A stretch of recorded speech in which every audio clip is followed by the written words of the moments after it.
আরও একটি নতুন ব্লগে আপনাদের স্বাগত জানাই। এখন আমরা মর্নিং ওয়াক প্লাস কিছু ফ্রি হ্যান্ড এক্সারসাইজ করে ফিরছি ক্যাম্পের দিকে। এতক্ষণ আমরা সকালবেলা কিছু ফ্রি হ্যান্ড এক্সারসাইজ করেছি, কেন সারাদিন ভীষণ পরিশ্রম যাবে, তার আগে একটু ওয়ার্ম আপের দরকার, তো সেই কারণেই। এবং তারপরেই আমরা সূর্যোদয়ের আগে এই ওয়ার্ক করে ফেলেছি। এখন আমরা ফিরছি ক্যাম্প। আমাদের ব্রেকফাস্ট টাইম। ব্রেকফাস্টে আজকে লুচি আর আলুর দম। हेलो गाइस, कैसा लग रहा है? দারুন। বাচ্চা আজকে প্রচুর ছুট ছিল সকালবেলা, बहुत मजा आ रहा আমি দেখেছি তিরিং বিড়িং করে হরিণের মতো ছুটছে। मजा आ रहा है बहुत। স্যার আপনি কি কি করেননি? খেতে ব্যস্ত না কি করেননি সেটা আমরা জানতে চাই। পায়খানা করিনি আর দান মাজেনি, এটা তো মিথ্যা কথা বলে। ছি ছি ছি ছি ছি ছি, তা আবার করবেও না বলছে না। ছি রে ননি ছি। চলুন খাওয়া দাওয়া করি। এবারে আমরা চলেছি ক্যাম্পের দিকে থেকে আস্তে আস্তে যেখানে আমাদের আজকে সারাদিনের অ্যাক্টিভিটি হবে সেখানে। তো চলুন আস্তে আস্তে এগিয়ে চলি।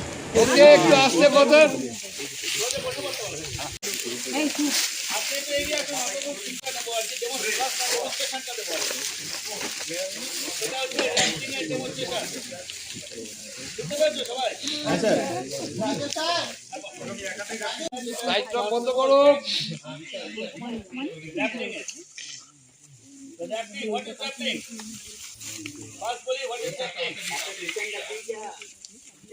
আমরা ক্লাইম্ব করেছি কালকে, ক্লাইম্বিং ডাউন করেছি, ক্লাইম্বিং ডাউন করেছি।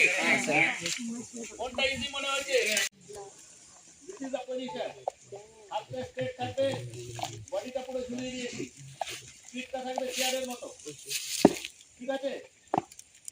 এইটা এই হাতটাকে কি বলছি? এটাকে বলছি আমরা ব্রেকিং হ্যান্ড।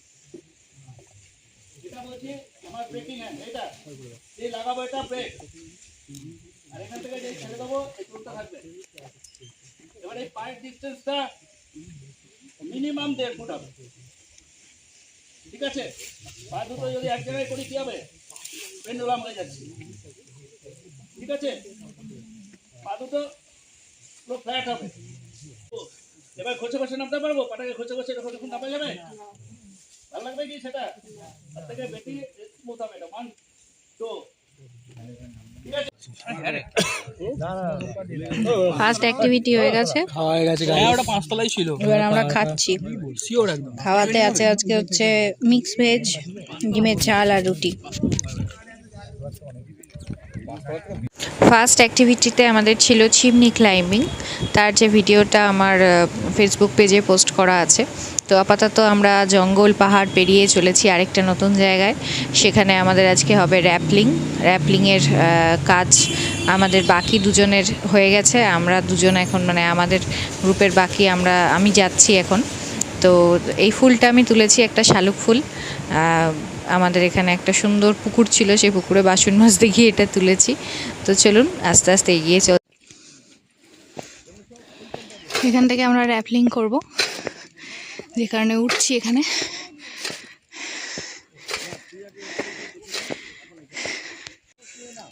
বহুত জোর হাঁপিয়ে গেছি, চলুন যাই। এখানে আরেকটা ডেমো চলছে, যে ডেমোটাতে দেখানো হচ্ছে যে কোনো মানুষ যদি অসুস্থ হয়ে পড়ে, সে যদি র্যাপলিং না করতে পারে তো তাকে কি করে নামানো হবে।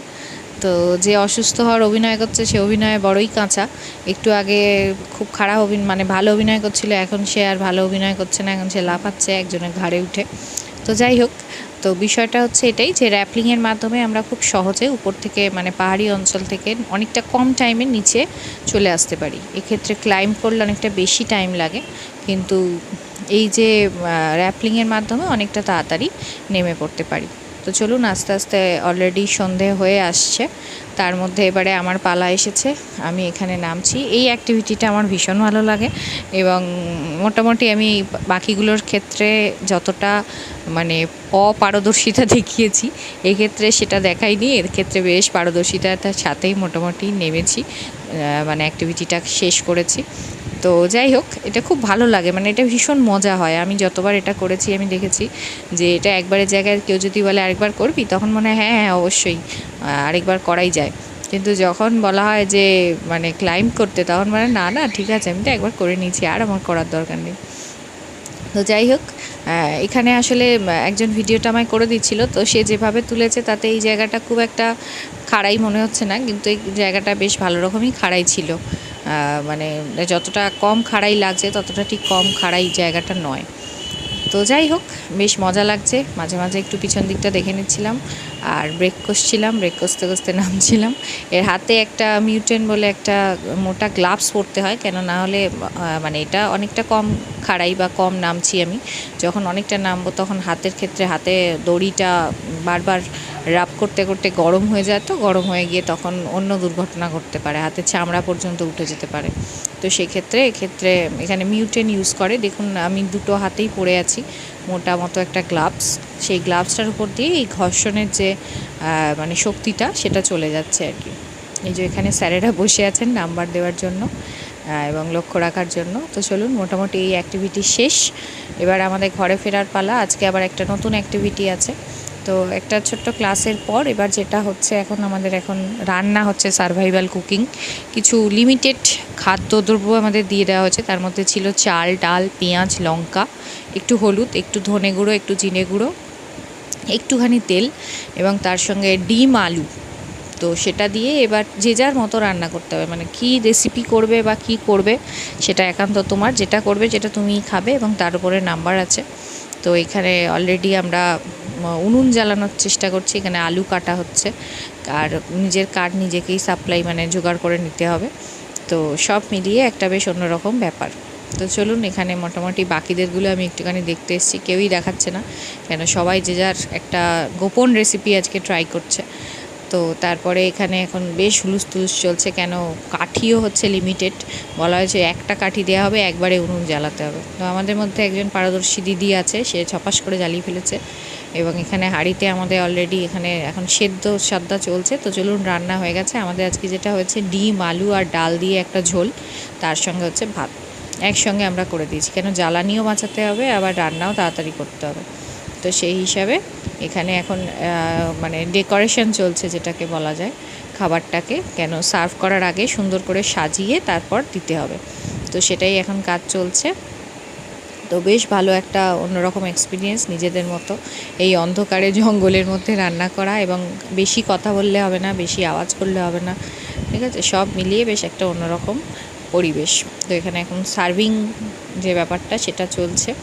এখানে হাঁড়িতে মাটি মাখিয়ে নিতে হয়েছে, কেন এবং লাস্ট অবধি এই ঠান্ডাতে এগুলো মেজেও দিতে হবে, অ্যাক্টিভিটির মধ্যে এটাও আছে। তো সব মিলিয়েই পুরো গোটা অ্যাক্টিভিটি আসলে কিছুই না, একটা আনন্দ, এবং তার সঙ্গে অনেকটা কমফর্ট জোনের বাইরে থেকে কিভাবে নিজেকে একটা সুন্দর জায়গায় নিয়ে যাওয়া যায়, এইটা অনেকটা সেইটারই ব্যাপার। তো স্যারেরা আসবেন, স্যারেরা প্রত্যেকটা টেস্ট করে দেখবেন যে কীরকম খেতে লাগছে, এবং তার উপরে আমাদের সকলের নাম্বার নির্ভর করছে, এবং তারপরে স্যারেদের হয়ে গেলে এগুলো আমরা নিজেরাই খেয়ে নেবো, কেন আজকে রাতের খাবার কেউ আমাদের রান্না করে দেবে না, আমাদের এই নিজেরাই যেটা রান্না করেছি সেটাই খাবো। তো এই হচ্ছে মূল বিষয়। এবং এই দিদি যিনি হাত দিয়ে ভাত ঠিক করছেন, ইনি প্রায় পুরো দায়িত্ব নিয়ে রান্না করে ফেলেছেন, এবং ইনি কাঠের জালে বেশ পারদর্শী। আমি একটু আধটু জোগাড় দিয়েছি, বাকিরাই বেশি জোগাড় দিয়েছে, কেন আমাদের দলের বেশিরভাগ জনই ভীষণ ভীষণ পারদর্শী অন্য দলের থেকে, আমি যেটা দেখলাম, যে কারণে আমাকে নিজেকে সত্যি কথা বলতে কি খুব কম এফোর্ট দিতে হয়েছে, এবং তারাই মানে কিছু করার আগে তারা সব করে ফেলছে, এরকম ব্যাপারটা আর কি। এই যে স্যারেরা এসছেন, এখানে দেওয়া হবে এবার। তো যাই হোক, ভিডিওটা ভালো লাগলে লাইক, শেয়ার, কমেন্ট করতে ভুলবেন না, সঙ্গে সাবস্ক্রাইব। ভালো থাকবেন।